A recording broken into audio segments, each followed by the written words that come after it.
शहर की ताज़ा तरीन व खास खबरों के लिए अमरावती मंडल न्यूज़ चैनल को सब्सक्राइब करें तथा बेल आइकन को जरूर दबाएं।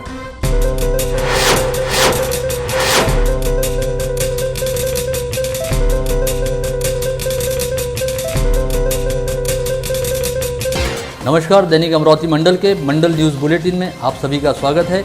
आइए पेश करते हैं आज की कुछ खास खबरें। आगामी 16 जनवरी से केंद्र सरकार के निर्देशानुसार अमरावती शहर से जिले में कोविड प्रतिबंधात्मक वैक्सीन का टीकाकरण अभियान शुरू होने जा रहा है। इस हेतु पुणे स्थित सीरम इंस्टीट्यूट से अमरावती जिले के लिए कोविड वैक्सीन की पहली खेप रवाना कर दी गई है, जो गुरुवार 14 जनवरी की सुबह अकोला होते हुए अमरावती पहुंच जाएगी। इस वैक्सीन की खेप को लेकर रवाना हुआ विशेष तरह का ट्रक सबसे पहले अकोला स्थित स्वास्थ्य उपसंचालक कार्यालय पहुंचेगा, जहां से वैक्सीन का संभाग के अलग अलग जिलों को वितरण करते हुए संबंधित जिलों के लिए वैक्सीन की खेप रवाना की जाएगी। इस बात के मद्देनजर अमरावती जिला प्रशासन द्वारा वैक्सीन के संग्रहण व वितरण हेतु तमाम तैयारियां और नियोजन कर लिए गए हैं। साथ ही वैक्सीन के मिलने का इंतजार किया जा रहा है। जानकारी के मुताबिक अमरावती के हिस्से वाली खेप को कड़ी सुरक्षा व्यवस्था के बीच बड़े एहतियात के साथ अमरावती लाया जाएगा, जिसके बाद यहाँ पर 3 स्थानों पर बनाए गए शीतकरण केंद्रों में वैक्सीन के सभी डिब्बों को सुरक्षित रखा जाएगा। पश्चात 16 जनवरी को आइसलाइन बॉक्स में रखकर वैक्सीन के यूनिट शहर सहित जिले के 9 टीकाकरण केंद्रों पर पहुंचाए जाएंगे, जहां पर रोजाना 100 हेल्थ केयर वर्करों को वैक्सीन का पहला डोज लगाया जाएगा। जिले में कुल 16,222 हेल्थ केयर वर्करों को टीकाकरण अभियान के पहले चरण में कोविड वैक्सीन का डोज लगाया जाना है। इस हेतु मनपा और जिला प्रशासन द्वारा तमाम तैयारियां पूर्ण कर ली गई हैं। आगामी 26 जनवरी को देश का 72वां गणतंत्र दिवस बड़े उत्साह के साथ मनाया जाएगा। इस उपलक्ष्य में अमरावती जिला ग्रामीण पुलिस द्वारा ग्रीन रन प्रतियोगिता का आयोजन किया जा रहा है, जिसके तहत 72 किलोमीटर की फुल मैराथन और 42 किलोमीटर की हाफ मैराथन सहित 21 किलोमीटर, 10 किलोमीटर और 5 किलोमीटर की फर्राटा दौड़ का आयोजन होगा। साथ ही 72 किलोमीटर व 172 किलोमीटर की साइकिलिंग स्पर्धा भी आयोजित की जा रही है। पर्यावरण संरक्षण व प्रदूषण नियंत्रण के उद्देश्य को ध्यान में रखते हुए चलाए जा रहे माझी वसुंधरा अभियान के तहत जिला ग्रामीण पुलिस विभाग द्वारा 72वें गणतंत्र दिवस के अवसर पर रनिंग व साइकिलिंग स्पर्धा का आयोजन किया जा रहा है, जिसमें जिलाधीश कार्यालय व मनपा कार्यालय द्वारा तमाम आवश्यक सहयोग प्रदान किए जा रहे हैं। इस स्पर्धा में विजेता रहने वाले प्रतिभागियों को मेडल, पुरस्कार व उपहार प्रदान किए जाएंगे। साथ ही इस स्पर्धा में शामिल सभी प्रतिभागियों को प्रमाण पत्र देकर सम्मानित किया जाएगा। ग्रामीण पुलिस से संलग्नित तहसील स्तर के ग्रामीण पुलिस थाना क्षेत्रों में भी 24 जनवरी को तहसील स्तर पर 7 किलोमीटर 200 मीटर की दूरी वाली ग्रीन रन स्पर्धा का आयोजन किया जा रहा है, जहां पर संबंधित पुलिस थानों की देखरेख में इस स्पर्धा का नियोजन किया जाएगा। जिले में आगामी 15 जनवरी को 537 ग्राम पंचायतों के आम चुनाव होने जा रहे हैं। ऐसे में बुधवार 13 जनवरी की शाम प्रचार का दौर खत्म हो गया। इसके साथ ही कोरोना संक्रमण काल के दौरान होने जा रहे इस आम चुनाव के लिए सभी तहसीलों का राजस्व महकमा मतदान संबंधी अंतिम तैयारियों में जुट गया है। अब 537 ग्राम पंचायतों में 4,397 सदस्यों का चयन करने हेतु 15 जनवरी को मतदान कराया जाएगा।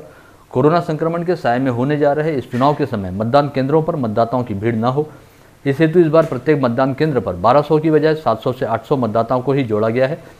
साथ ही सभी मतदान केंद्रों पर दिव्यांग मतदाताओं के लिए रैंप, पेयजल, विद्युत आपूर्ति, प्रसाधन गृह एवं छांव के लिए मंडप की व्यवस्था करने के साथ ही मास्क, सैनिटाइजर व पीपीई किट की व्यवस्था भी की गई है। जिले की 537 ग्राम पंचायतों के चुनाव में जिले के 1860 मतदान केंद्रों पर 10 लाख से अधिक मतदाता 15 जनवरी की सुबह 7:30 बजे से शाम 5:30 बजे तक अपने मताधिकार का प्रयोग करेंगे, जिसके बाद 18 जनवरी को मतगणना करते हुए चुनाव परिणाम घोषित किए जाएंगे। रेलवे प्रशासन द्वारा ऑरेंज बेल्ट के लिए शुरू की गई नरखेड़ काचीगुड़ा एक्सप्रेस कोरोना एवं लॉकडाउन काल के समय से बंद पड़ी थी, जिसे अब 14 जनवरी से नियमित तौर पर शुरू किया जा रहा है। हालांकि इससे पहले भी अनलॉक की प्रक्रिया के तहत इस ट्रेन को शुरू किया गया था, लेकिन पर्याप्त संख्या में यात्री नहीं मिलने की वजह से इस ट्रेन को दोबारा बंद कर दिया गया था।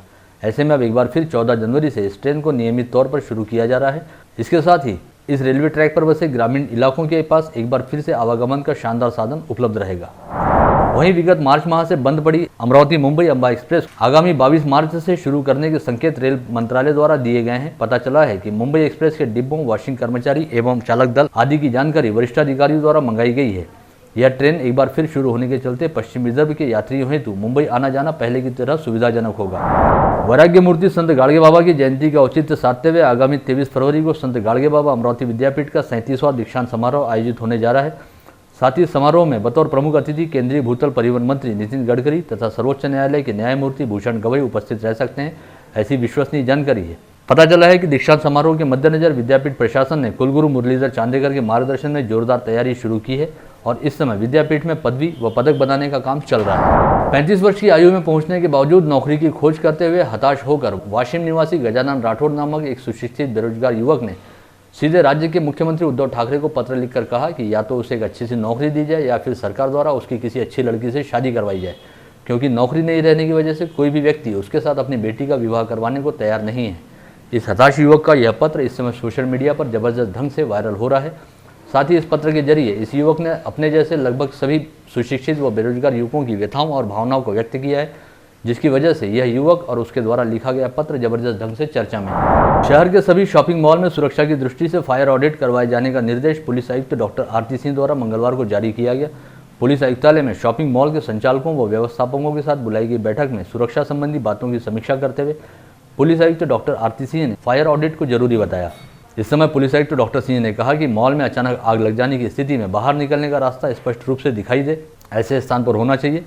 साथ ही इस रास्ते की जानकारी देने वाले फलक भी जगह जगह पर लगाए जाने चाहिए, क्योंकि मॉल में आने वाले लोगों की सुरक्षा का ध्यान रखना मॉल संचालकों व व्यवस्थापकों की जिम्मेदारी है। चिखलदरा में सिडको एवं पुलिस वायरलेस सेंटर के बीच जमीन को लेकर चला आ रहा विवाद सुलझने का नाम नहीं ले रहा, जिसकी वजह से देश के पहले स्काई वॉक का काम बंद पड़ा हुआ है। इस संदर्भ में जब मंडल न्यूज बुलेटिन के प्रतिनिधि द्वारा मामले की तह तक जाकर इस जमीन का PR कार्ड हासिल किया गया तो सामने आई जानकारी बेहद चौंकाने वाली रही। पता चला है कि आज जिस जमीन पर पुलिस का वायरलेस सेंटर है वह जमीन हकीकत में सरकार की थी, जिसे तत्कालीन जिलाधीश द्वारा वायरलेस सेंटर हेतु एक कमरा बनाने और एक टावर स्थापित करने हेतु आवंटित किया गया था। आज से 40 वर्ष पहले यानी वर्ष 1980 में आवंटित की गई इस 4 एकड़ जमीन का अधिकांश हिस्सा अब तक खाली है, जिसमें से पुलिस वायरलेस सेंटर ने अपने वरिष्ठाधिकारियों के मौखिक आदेश पर कुछ हिस्सा पुलिस विभाग के रेस्ट हाउस के लिए दे दिया है, लेकिन PR कार्ड में इसका कहीं कोई उल्लेख नहीं है। और इसी रेस्ट हाउस की मांग को लेकर पुलिस वायरलेस सेंटर द्वारा स्काई वॉक के टावर का केबल बांधने हेतु सिडको को जमीन उपलब्ध नहीं कराई जा रही। अब इस जमीन का PR कार्ड प्राप्त हो जाने के बाद सिडको के कार्यकारी अभियंता देवेंद्र जामनीकर ने कहा कि चूंकि ये जमीन सरकारी है और प्रोजेक्ट भी सरकारी है, ऐसे में अब सिडको द्वारा जिलाधीश से जमीन के अधिग्रहण हेतु निवेदन किया जाएगा, क्योंकि विगत 40 वर्षों से खाली पड़ी जमीन को दोबारा अधिग्रहित करने का अधिकार खुद जिलाधीश के पास है। अमरावती व बडनेरा शहर में पहले की तरह रोजाना जलापूर्ति शुरू करना फिलहाल संभव नहीं है, लेकिन महापौर के निर्देशानुसार आगामी मार्च माह से रोजाना कुछ घंटों के लिए जलापूर्ति करने का प्रयास किया जाएगा। रोजाना नियमित जलापूर्ति करने हेतु आवश्यक यंत्रणा सक्षम होने तक हर दिन नलों के जरिए पानी छोड़ना संभव नहीं है। इस आशय की स्थिति महाराष्ट्र जीवन प्राधिकरण के अधीक्षक अभियंता सुरेंद्र कोपुलवार द्वारा महापौर चेतन गावंडे और निगमायुक्त प्रशांत रोड़े के समक्ष अपनी ओर से स्पष्ट की गई है। गत रोज महापौर चेतन गावंडे, उप महापौर कुसुम साहू, स्थायी सभापति राधा कुरिल, पार्षद प्रकाश बंसोड़ और तुषार भारती ने अमरावती और बडनेरा को जलापूर्ति करने वाले सिंबोरा बांध सहित राजूरा गांव स्थित महाराष्ट्र जीवन प्राधिकरण के जल शुद्धिकरण व जलापूर्ति केंद्र का दौरा किया। इस समय प्राधिकरण के अधीक्षक अभियंता सुरेंद्र कोपुलवार ने सभी को जलापूर्ति के संदर्भ में आवश्यक जानकारी देते हुए अपनी समस्याएं भी उन्हें अवगत कराई। मूलतः अमरावती जिले के चांदू रेलवे से वास्ता रखने वाली तथा विवाह पश्चात यवतमाल जिला निवासी हुई संध्या सवालाखे को कांग्रेस पार्टी द्वारा महिला प्रदेशाध्यक्ष पद पर नियुक्त किया गया है, जिसके चलते दोनों जिलों में जबरदस्त हर्षोल्लास की लहर देखी जा रही है। पार्टी आलाकमान द्वारा नियुक्ति को मंजूरी प्रदान किए जाते ही नवनियुक्त प्रदेशाध्यक्ष संध्या सवालाखे निवर्तमान प्रदेशाध्यक्ष चारुलता टोकस के स्थान पर अपना पद ग्रहण करेंगे। शहर से जिले की संपत्तियों के मूल्यांकन को लेकर जिला निबंधक भोसले द्वारा अपने कक्ष में एक वार्षिक सभा का आयोजन किया गया था, जिसमें अमरावती विभाग की नगर रचना सह संचालक श्रीमती सावंत भी उपस्थित थी।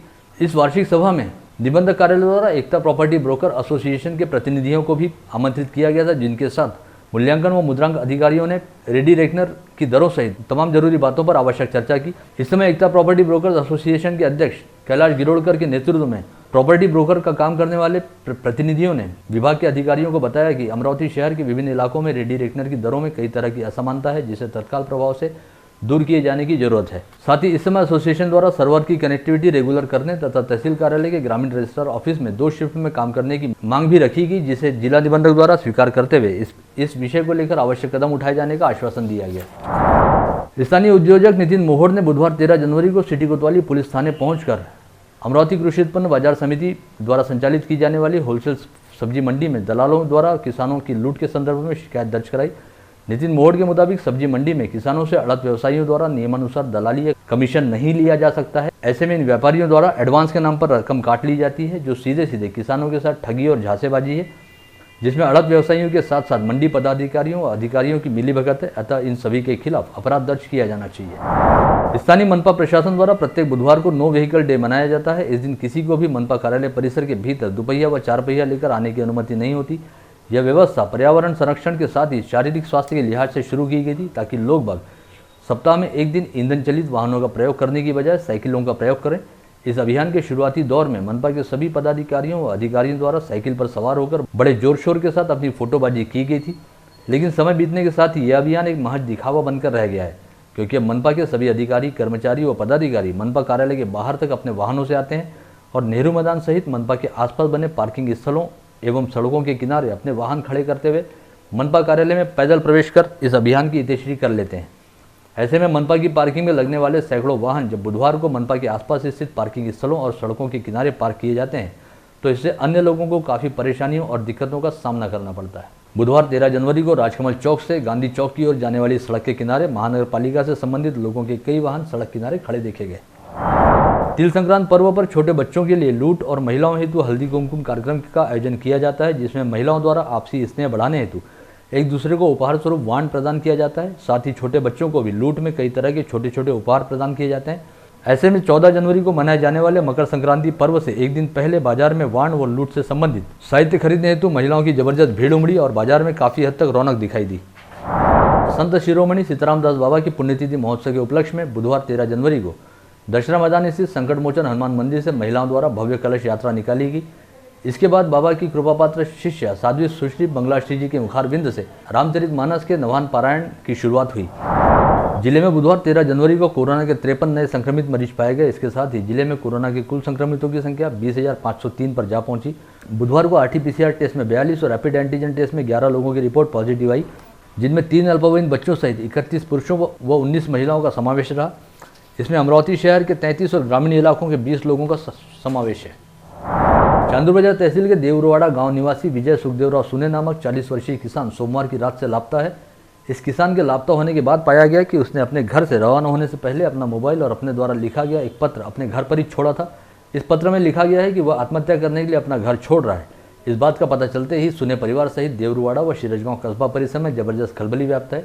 वहीं दूसरी ओर विजय सुने की पत्नी वैशाली सुने द्वारा मंगलवार को शिरजगांव कस्बा पुलिस थाने पहुंचकर कहा गया कि यदि उनके पति द्वारा आत्महत्या कर ली जाती है तो शिरजगांव के थानेदार सचिन परदेसी, बीट जमादार राजू तायडे, तहसीलदार धीरज स्थूल सहित राज्य मंत्री बच्चू कडू और उनके निजी सचिव दीपक भोंगाड़े इस हेतु जिम्मेदार होंगे और उनके खिलाफ हत्या का अपराध दर्ज किया जाए।